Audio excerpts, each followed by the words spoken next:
Is speaking or praying in tongues biblical? And if it is, what is really the benefit of praying or speaking in tongues? We cover that and so much more in this week's video.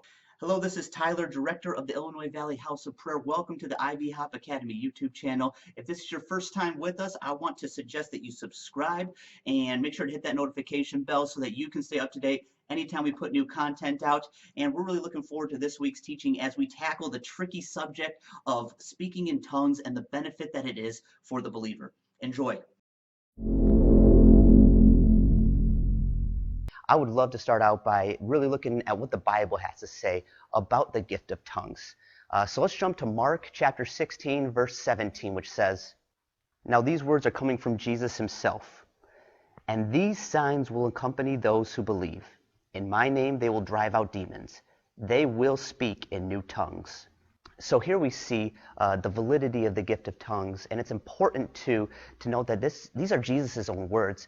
He is saying that those who follow me will speak in new tongues. Another important verse can be found in 1 Corinthians chapter 14, verse 39. In it says, "Therefore, my brothers and sisters, be eager to prophesy, and do not forbid speaking in tongues."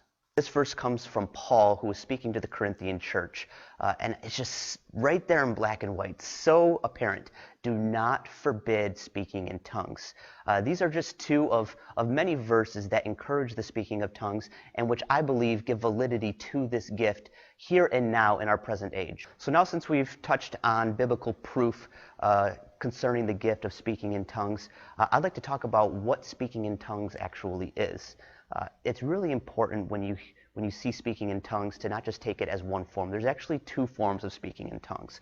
There's one form which is the benefit to your own self, your person, to your spirit, and then there's another part of speaking in tongues which is the benefit to the corporate body.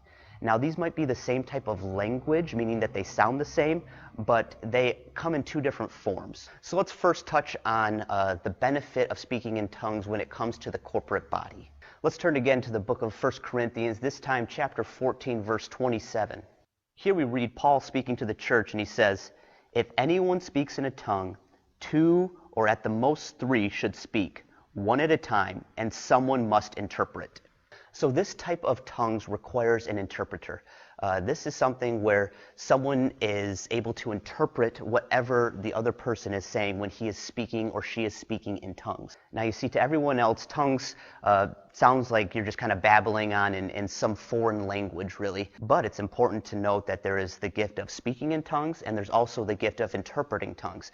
And both of those are required in order for it to be a benefit to the corporate body. So the second type of speaking in tongues is one that's a personal benefit, meaning that it's between the person speaking in tongues and God. So in this personal form of praying in tongues between you and God, there's no interpreter present. There's no need for it. Now, your mind is not going to understand really what you're saying. We see this in 1 Corinthians chapter 14, verse 14. "For if I pray in a tongue, my spirit prays, but my mind is unfruitful." So I believe that it's very important that we utilize this gift of praying in tongues, that our spirit is praying, even if we don't know exactly what we're speaking to God. This is important because there are deep mysteries inside our very heart that we don't even see, that we have no knowledge of, but that God knows of. And so if we can use the Holy Spirit invigorating us, speaking through us, even in a language that we don't understand, and being able to use us to pray to God concerning issues such as that, then it's of great benefit to us because we're able to pray about matters that our cognitive mind doesn't even understand. This type of prayer is a true prayer of just really giving yourself to God. You're not praying so much with your mind, you're praying with your spirit. You're really allowing God to pray for you in a sense. Well, I hope this teaching cleared up a little bit on the gift of speaking in tongues, and I really want to encourage you, just because you don't understand something or I don't understand something doesn't mean that it's not valid or doesn't mean that it's not beneficial. It just means that we need to dig into it more, to look into it more, to search it out, to see what God really has to say about it. So I would encourage all of you who are listening to do just that.